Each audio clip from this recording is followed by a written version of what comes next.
Espero que este libro de Jueces también sea de bendición para nuestra vida y que usted tenga expectativas que Dios nos va a seguir hablando a través de este libro y vamos a aprender y vamos a escudriñar nuestra vida y vamos a conocer más de Dios. Amén.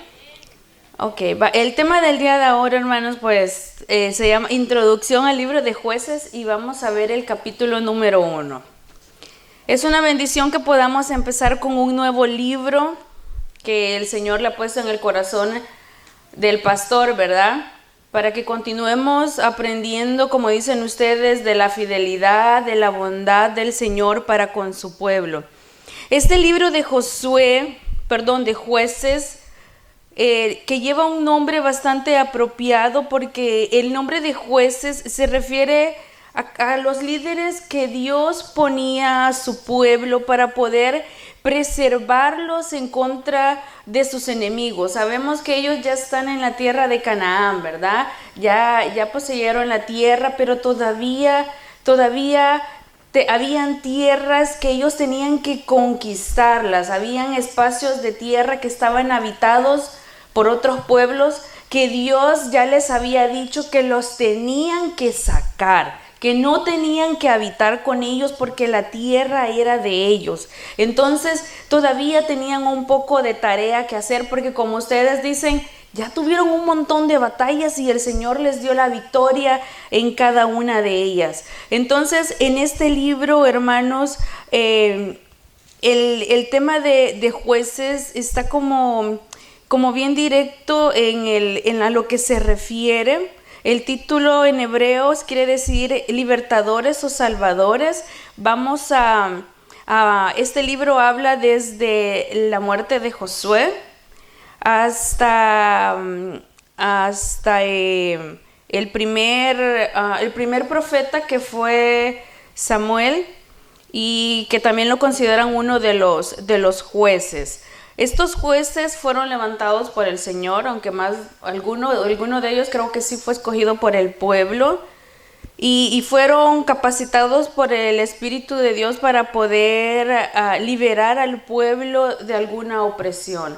Aquí van a ver que algo se repite constantemente, porque el trasfondo histórico de este libro es que se narra la historia del pueblo de Israel y en un periodo de desobediencia donde uno creería, no, ya todo va a estar bien, porque ya ellos ya están en la tierra prometida, ya lo difícil ya pasó. Y cualquiera creería que ahora ya todo va a ser felicidad, paz y amor ahí en la tierra de Canaán, pero no es así. Hay algo que se repite constantemente dentro de este pueblo, y es que el pueblo desobedece al Señor. Y eso lo vimos desde Josué, ¿verdad? Entonces, aquí en el libro de Jueces, el pueblo no solo persiste en la desobediencia, sino también en otro tipo de pecados.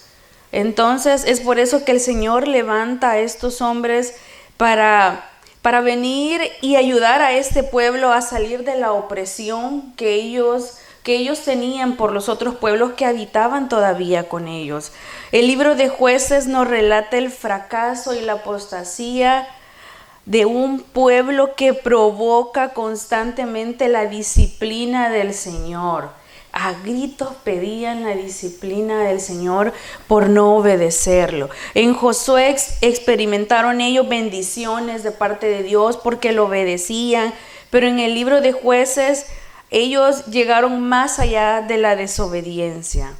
Pero vamos a conocer también más acerca de la fidelidad de nuestro Dios. Vamos a ver que Dios es un Dios que nunca dejó de tener los brazos abiertos para un pueblo que pecaba constantemente, pero que Él escuchaba el clamor y liberaba a su pueblo por amor a Él mismo. Porque como dice la Biblia, aunque nosotros no fuéramos fieles, Él siempre permanece fiel, porque Él no se puede negar a Él.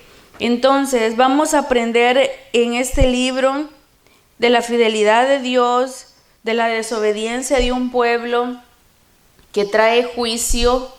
Vimos cómo cómo Dios utilizó al pueblo de Israel en jueces para traer juicio a unas naciones. Hoy lo vamos a ver al revés. Cómo Dios utilizaba a estos pueblos para poder traer juicio al pueblo de Israel y que ellos pudieran ver lo mal que ellos estaban haciendo, lo mal que ellos estaban comportando con un Dios que lo único que había hecho era amarlos, cuidarlos, protegerlos y procurar un bien para la vida de ellos. Así que abra su corazón, hermano, porque vamos a aprender. Amén. Vamos a empezar en el capítulo número 1. Bueno, algo que se me había pasado decirles es acerca del autor del libro, que no lo especifica en ninguna parte del libro de Jueces, pero sí se lo atribuyen al profeta Samuel. Según la tradición hebrea, él fue el escritor de este libro. Ahora, vámonos al capítulo número 1.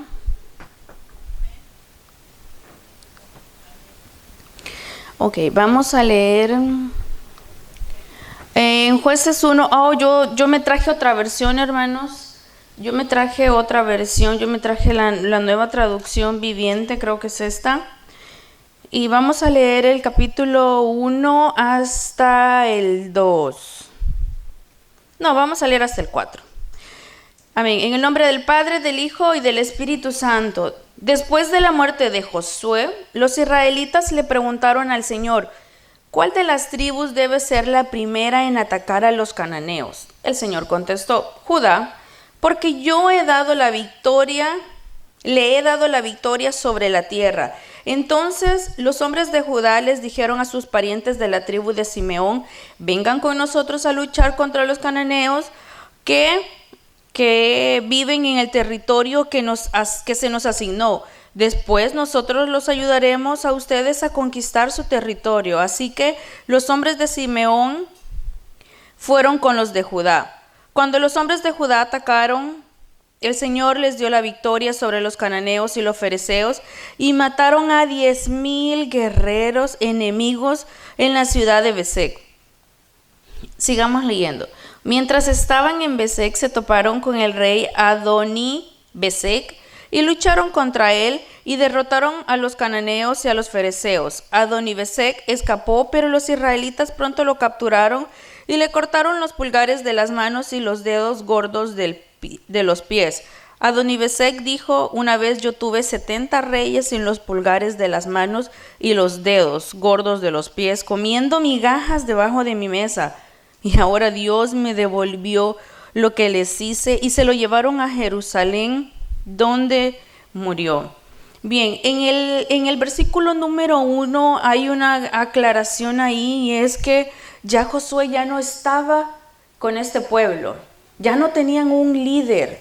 Y lo más triste quizás de esta parte es que ya no había otro.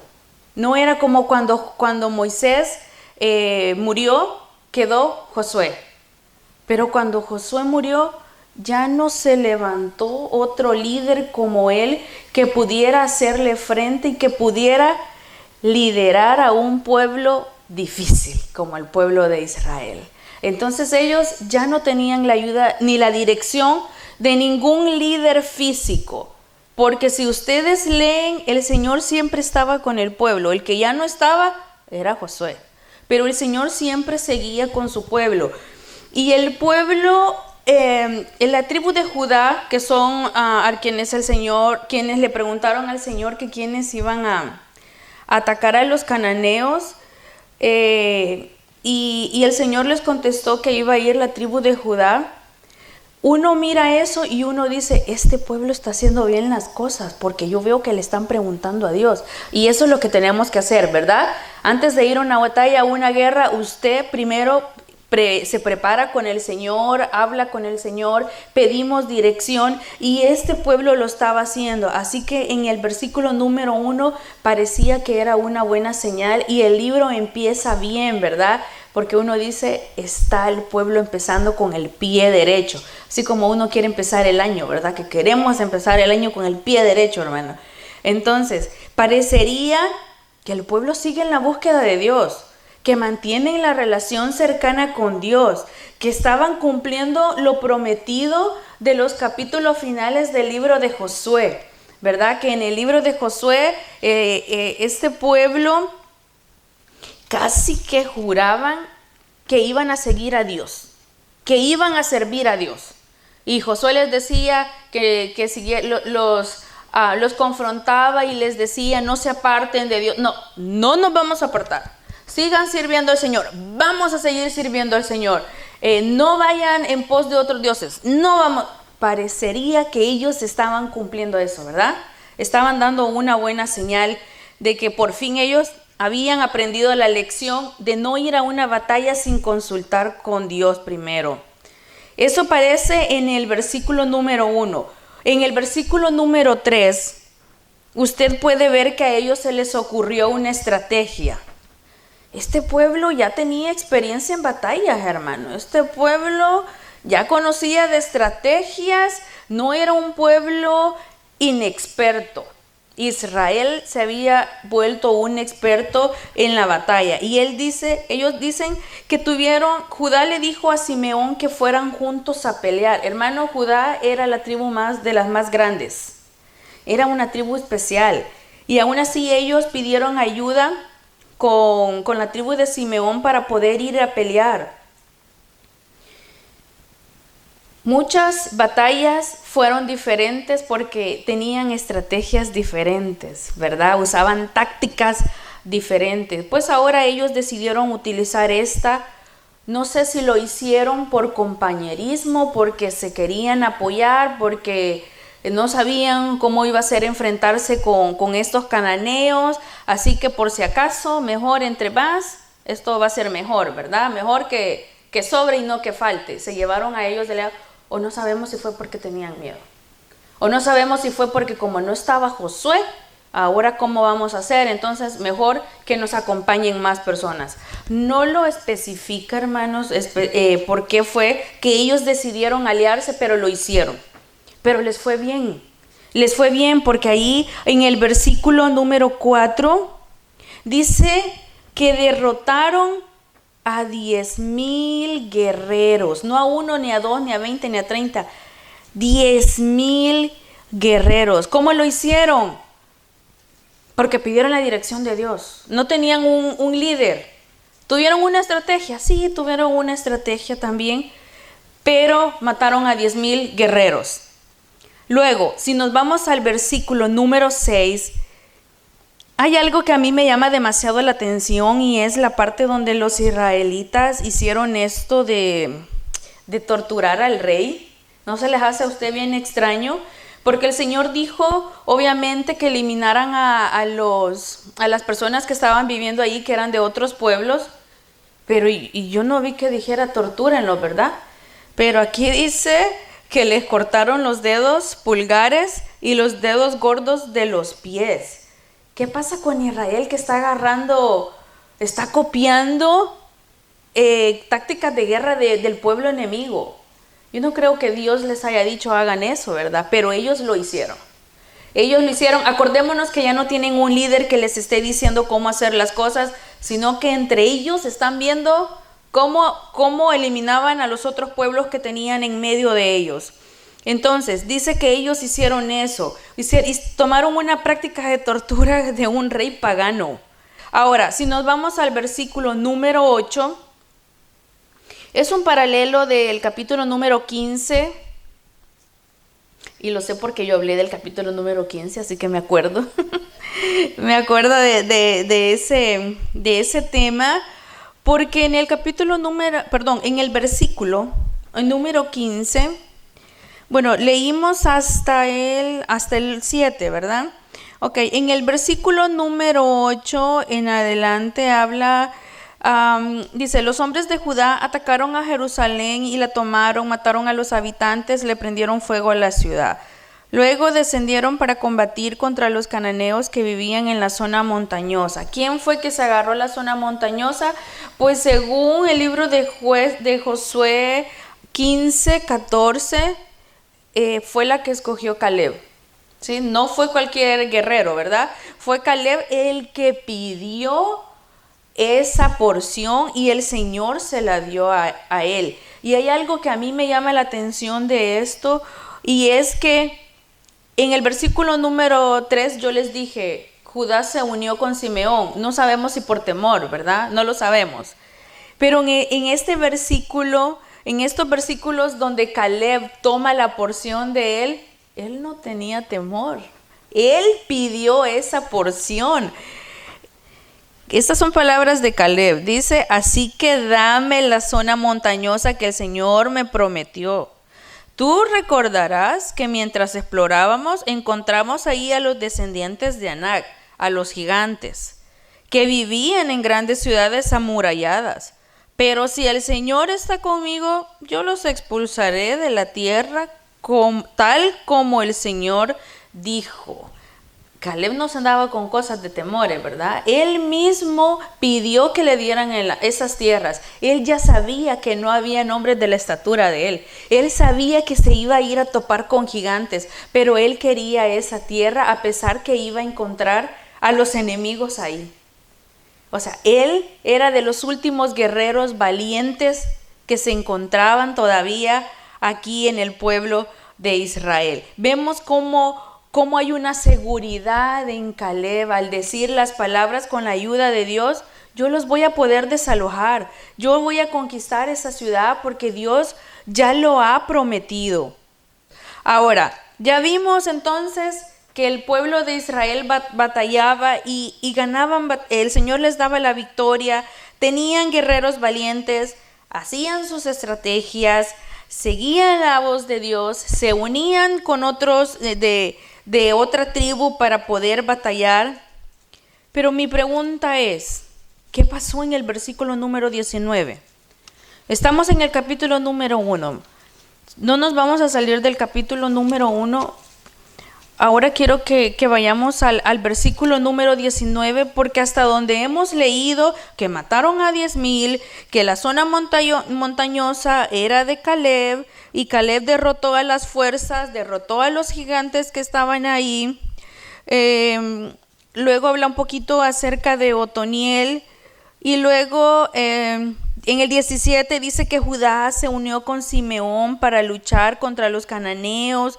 Destruyeron la ciudad por completo. Estamos escuchando más victorias acerca del pueblo de Israel. Estas son las tierras que ellos conquistaron, pero no conquistaron todo, porque a partir del 19 ya están las tierras que ellos no conquistaron, ¿sí? Y la orden del Señor era clara, ¿verdad? Saquen a todo que no sea del pueblo de Israel, porque esta tierra es de usted. Usted no tiene que compartir esto con nadie. Vámonos al 19. Caleb estaba entonces en la parte de las montañas, pero aquí dice que en la parte montañosa tomaron la posesión, pero ¿qué pasó en las llanuras?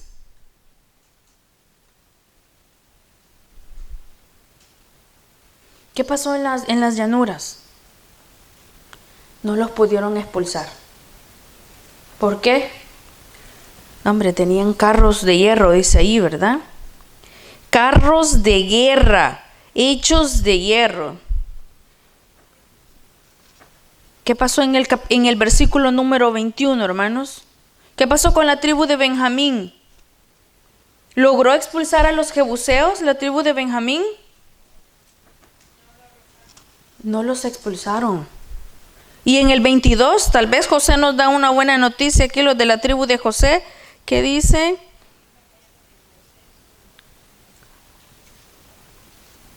hasta una estrategia hicieron en el versículo número 22, ¿ya vieron?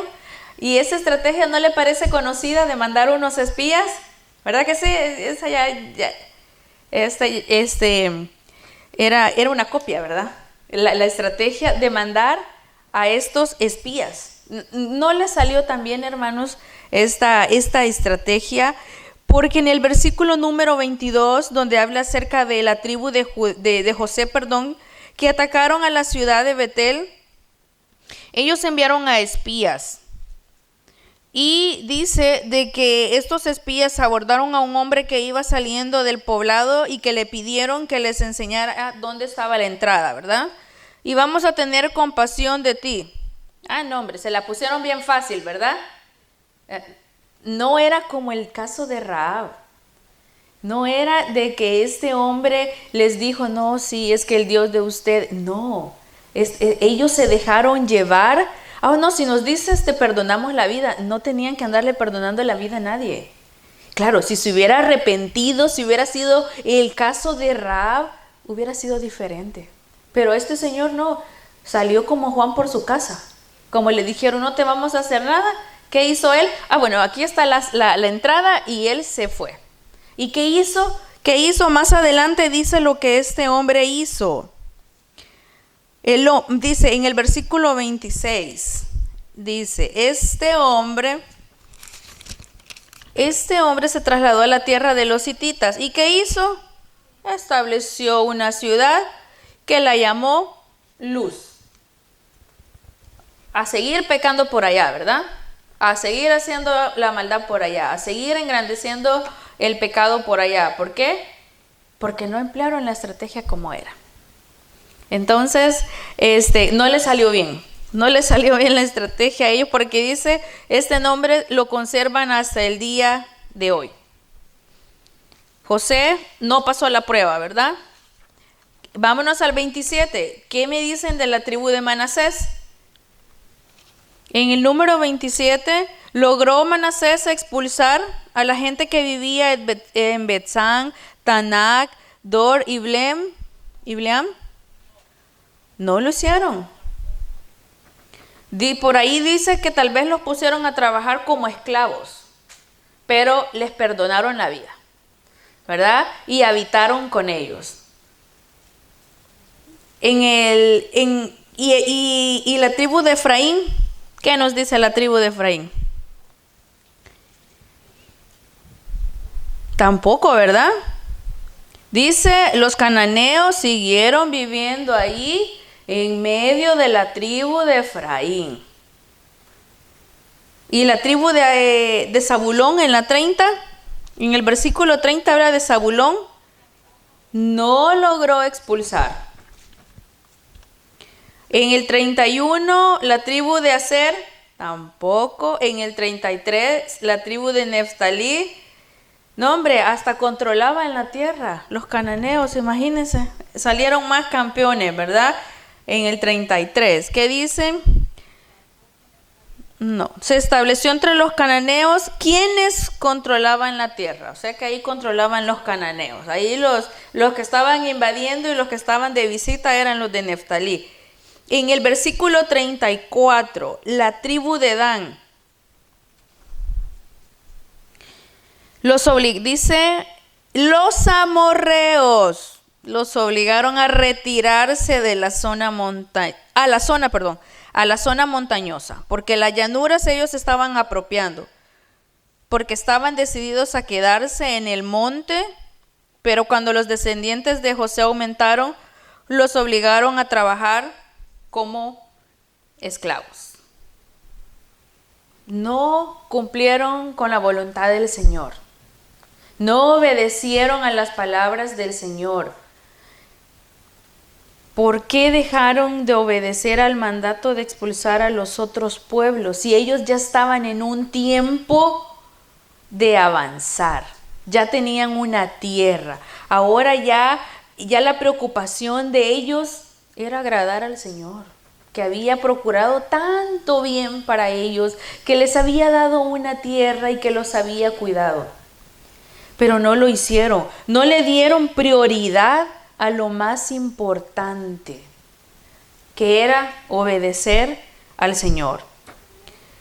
Si los últimos capítulos del libro de Josué, el pueblo se escuchaba tan seguro, no, hombre, es que este pueblo iba a ser el más fiel, ¿verdad? Con todas las promesas que ellos hicieron antes que Josué muriera. Pero yo pregunto, ¿eso era entonces de labio para afuera? ¿O cómo era? No era con el corazón entonces que ellos dijeron, solo lo repetían, ¿verdad? Nada más, sí, al Señor vamos a seguir. Sí, a Él va a ser nuestro único Dios. Si yo leí los capítulos porque me perdí las clases, pero leí los capítulos anteriores, los finales del libro de Josué, y yo vi a una tribu de Rubén que hasta hicieron ellos como un monumento, porque ellos dijeron, es que no queremos que nuestra generación se olvide de nuestro Dios, porque ellos estaban al otro lado. Ellos querían procurar que sus generaciones siguieran creyendo en Dios. Mi pregunta es, ¿qué se hicieron? ¿Qué pasó con eso que ellos hicieron? ¿Qué pasó con las promesas que le hicieron a Dios de seguirlo, de obedecerlo? Cuando Josué les dijo, ni siquiera mencionen a los otros dioses en medio de ustedes. Y ellos dijeron, no lo vamos a hacer. Pero convivieron con ellos. Y es mentira que usted va a convivir con alguien y no se le van a pegar las cosas. Que usted no va a tomar esas costumbres. Al final uno se termina pareciendo y ellos a lo mejor se empezaron a encariñar con esa gente. Y así nos pasa cuando no sacamos al pecado de nuestra vida, ¿verdad? A veces, ¿será que Dios estaba exagerando? Ay, pero ¿qué tiene de malo que convivamos con ellos? Y, o sea, tú no te metes conmigo y no me meto contigo y aquí estamos viviendo felices. No era que Dios estaba exagerando. Por algo el Señor les había dicho, no convivan con ellos. Ellos no tienen parte con ustedes. Esta tierra yo no se las di a ellos. Y esta tierra yo se las di a ustedes. ¿Por qué usted no está cuidando lo que yo le he dado a usted? ¿Acaso no tiene valor esto para usted? ¿Acaso no le importa que el Señor le ha dado este regalo? ¿Lo está menospreciando y lo está compartiendo con los demás? Algo que solo es para usted. Que Dios se lo dio a ese pueblo en específico. No lo hizo por otras naciones. Ellos tenían más de miles de razones de sentirse especiales, porque ellos eran el único pueblo por el cual Dios hizo esto. Y no lo valoraron, no lo apreciaron. ¿Saben por qué? Porque Israel espiritualmente no estaba fuerte. Ellos estaban débiles. Porque como decíamos, lo decían de labio para afuera, no estaban fortalecidos. ¿Qué pasa? No cultivaron la relación con Dios, porque así es como uno se fortalece, hermano. Usted no va a dejar de venir a la iglesia y me va a decir que se siente fortalecido en el Señor. No le voy a creer. Amén. Si usted se nos desaparece aquí y viene, ¿y cómo está en victoria? No le voy a creer que me diga que está en victoria. No se puede. Uno se fortalece en la búsqueda del Señor. Cuando usted se llena de Dios, cuando usted procura cosas del Señor en su vida. Pero si usted procura cosas del pecado, uno anda espiritualmente raquítico, hermano. Uno anda débil. El enemigo lo sopla y usted sale volando. Salimos volando, ¿verdad? Cuando andamos débil, somos presa fácil. Israel así estaba. No estaban fuertemente fortalecidos en el Señor. No tenían esa determinación de buscar al Señor, de adorar al Señor. Quizás los otros pueblos adoraban a sus dioses seguidos, les hacían rituales, les hacían esto, lo otro. Y el pueblo de Israel, teniendo un Dios vivo, un Dios real, se dejaron llevar por dioses falsos, por dioses hechos con manos de hombre. Se estaban acostumbrando a vivir con esos pueblos paganos.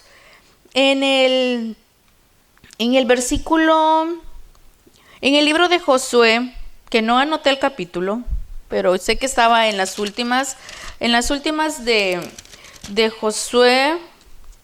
Ok, es en el 23, en el número 7, Josué les dice: asegúrense de no tener nada que ver con los otros pueblos que aún quedan en esa tierra. Ni siquiera los mencionen de sus dioses, ni siquiera mencionen los nombres de sus dioses. Y mucho menos juren por ellos, ni los sirvan, ni los adoren. Por el contrario, aférrense bien al Señor, su Dios, como lo han hecho hasta ahora.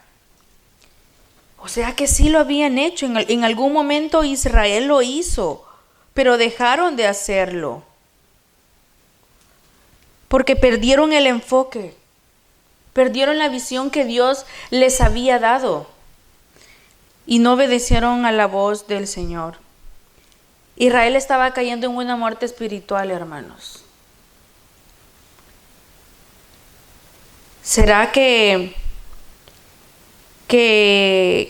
Israel estaba en pie entonces por los líderes, por las estrategias?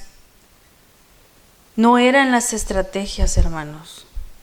No eran los líderes, no eran las circunstancias, era buscar a Dios, obedecerlo. Esa era la mejor estrategia que ellos tenían para sus vidas, para la batalla, para dentro de la batalla y para fuera de la batalla, para vivir en paz y seguros dentro de la voluntad de Dios.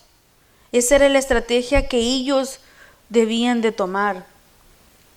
Cuando usted aceptó al Señor, hermano, y empezó en las cosas de Dios, tal vez usted se acuerda de alguien que lo invitó a la iglesia, que le daba clases, que era su pastor. Yo me acuerdo perfectamente de la señora que me llevaba a las clases de niño cuando yo estaba chiquita. La señora ahora ya está en la presencia del Señor. Pero yo no dejé de ir a la iglesia. Ah, no, porque como ella ya no está, ya el Señor se la... No, ahora yo tengo que seguir. Y gracias a Dios por los líderes y pastores que el Señor pone. Pero nosotros tenemos que seguir adelante. Si el Señor nos pone un líder o nos pone otro líder, hermanos, si usted se nos va a vivir a China, a la Rusia o algo y ya no está el pastor, usted tiene que seguir adelante. Ah, no, es que como ya no estoy allá en Houston, entonces ya no está el hermano Peter, ya no está el hermano Efraín, que es mi líder de caballero, ¿verdad? Yo, la hermana Mari ya no está. No, usted tiene que seguir adelante. No se trata de líder, se trata de usted. Ay, es que mire, pastor, la hermana Mari no hace ayunos, entonces yo por eso no ayuno. Usted puede ayunar. Ayune y ayune por todos nosotros, inclúyanos en sus oraciones. Como no hay oraciones, yo ya no oro. No, hermano, si al líder se le pasa algo, a usted no se le tiene que pasar. Y ore por el líder, ¿sí? Y ore por toda la iglesia también. Acuérdese de nosotros en sus oraciones. Entonces no era eso. Y por eso quizás me gusta que el libro de Jueces empieza haciendo la aclaratoria que Josué ya no está. Porque ahora era Dios el único líder de ese pueblo. El problema es que el pueblo de Israel necesitaba tener a alguien que anduviera detrás de ellos, diciéndoles cómo hacer las cosas. Y a veces así somos algunos cristianos. Tiene que haber alguien detrás de uno. Mira, hermanito, ¿por qué no viene a la iglesia? Mira, hermanito, esto y lo otro. No tenemos que ser así, hermanos. Tenemos que ser nosotros quien tener esa relación personal con el Señor. Yo me acuerdo cuando yo estaba pequeña, no, hombre, yo le quería servir al Señor en todo, hermanos, en todo. Que necesitamos una maestra de escuela dominical, yo allá iba. Que necesitamos a alguien que nos haga dramas, allá iba yo. Hasta le mandé al pastor unos videos para que viera mis dotes de actriz, ¿verdad, pastor? Con los dramas que hacíamos cuando estábamos jóvenes. Yo no hallaba en qué hacer para el Señor. Yo quería agradar al Señor en todo lo que yo hacía. Y me mandaban a algo y yo allá iba. Y yo quería seguir. Pero porque yo he querido entregarle mi vida al Señor. Y yo reconozco que la que ha fallado soy yo. A mí el Señor no me ha fallado. Y yo estoy aquí por la misericordia de Dios. Y yo digo, Señor, hasta donde me prestes la vida. Y si yo te voy a fallar, mejor llévame antes, ¿verdad? Porque yo no voy a andar ahí en el mundo y que el diablo se ande riendo de mí, hermanos. O que me vaya a andar de aquí para allá y yo voy a ser presa fácil. No, mejor llevarme, Señor. Yo no quiero vivir una vida miserable, hermanos. Que nos vamos a dejar andar. En el mundo hay mucha gente atormentada por el enemigo. Esta semana en mi trabajo, yo trabajo con mujeres emprendedoras y me reúno con ellas una vez por semana. Cuando ellas faltan, ellas nos avisan por qué no están en las reuniones. Esta semana me llamó una señora y me dice, ay, Katia, disculpe, no pude estar en la reunión. Y llorando me dice, me llamaron de la escuela de mi hija porque me dijeron que mi hija intentó suicidarse. 15 años. Ahora nos comentó otra compañera de que a una señora le íbamos a dar un préstamo y la señora le dijo, mire, me están llamando de la escuela de mi hija, porque mi hija tiene 11 años y ha intentado suicidarse. Es increíble lo que el enemigo está haciendo. ¿Por qué? Porque estamos distraídos en un mundo que estamos en guerra. Y nos puede pasar como este pueblo de Israel, que ya Dios fue muy bueno y ya nos descuidamos. Ay, no, pero es que no pasa nada, hermana. O sea, y queremos llevar una vida paralela con el pecado, con algo que no está bien, con algo que Dios ya nos dijo que no estaba bien. Pero seguimos con esto, pero seguimos viniendo a la iglesia. Entonces, con esto tapo esto que hice. Y no funciona así. Hay gente que vive bajo la opresión del enemigo. Yo no quiero vivir así, hermano. Así se le digo. Yo no quiero tener ese tipo de vida. Pero si nos descuidamos, si no cultivamos nuestra relación con el Señor, eso puede pasar, hermanos. Y nosotros tenemos que estar siempre listos. No, yo no lo quiero ver a usted que el diablo lo ande haciendo trizas, hermano. Por favor, cuide su vida espiritual. Procure su vida espiritual. Si quiere oración, pida oración, hermano. Hasta vamos a ayunar por usted si quiere. Pero no está solo en esto. Tenemos que unirnos, tenemos que buscar alguna estrategia, pero la mejor es la buscar del Señor y obedecerlo. Porque si solo venimos y no lo obedecemos, tampoco funciona. Amén. Bien, el Señor nos ha llamado para que vivamos en libertad. En Gálatas 5:1 claramente dice, por lo tanto, manténganse firmes y no se sometan nuevamente al yugo de la esclavitud. No volvamos a eso. No volvamos a donde el Señor nos ha sacado. Mientras estudiemos este libro, hermanos, vamos a tener que examinar nuestra vida muchas veces. Y está bien que revisemos nuestra vida para ver en qué áreas nosotros le hemos fallado al Señor. Porque si estamos hablando de un pueblo que le falló a Dios, también tenemos que revisar si nosotros hemos caído en ese ciclo de ellos, ¿verdad? Que le fallaban al Señor, sufrían las consecuencias de eso, clamaban al Señor, el Señor les mandaba un libertador y los rescataba. Moría ese libertador o ese juez y el pueblo volvía a cometer el ciclo. Pecaban, se alejaban del Señor, eran oprimidos, clamaban, el Señor levantaba un líder y así. Y eso se repetía en muchas ocasiones. Nosotros no podemos vivir un ciclo así, hermano. Ya no somos esclavos del pecado. Después de esto, hermanos, y ya para ir terminando, el significado del libro de Jueces es libertador o salvador. El Señor levantó hombres que tenían, digamos, que ciertas virtudes, pero también tenían defectos. No eran hombres perfectos. Tenían sus cosas, hermanos, tenían sus cosas que tratar, sus debilidades, frágiles como nosotros. Pero usted y yo sí tenemos a un libertador perfecto, a un salvador perfecto, que aunque otros líderes no estén, Él va a estar con nosotros. En el libro de Mateo 1:21, cuando el ángel se le apareció a la Virgen María, el ángel le dijo, Él salvará a su pueblo de sus pecados. Él es nuestro Salvador del mundo. Él es el Salvador que nosotros necesitamos tener en nuestra vida. Y a medida que vayamos aprendiendo de los jueces que el Señor levanta, usted se va a dar cuenta que el único juez que usted necesita en su vida se llama Jesucristo. A Él es a quien necesitamos, justo, verdadero, perfecto, sin mancha, sin pecado. A Él es a quien nosotros necesitamos. Amén. Yo termino con esto, hermanos. En Job 19:25, Job dijo, yo sé que mi Redentor vive. Él es el Redentor que nosotros necesitamos en nuestra vida.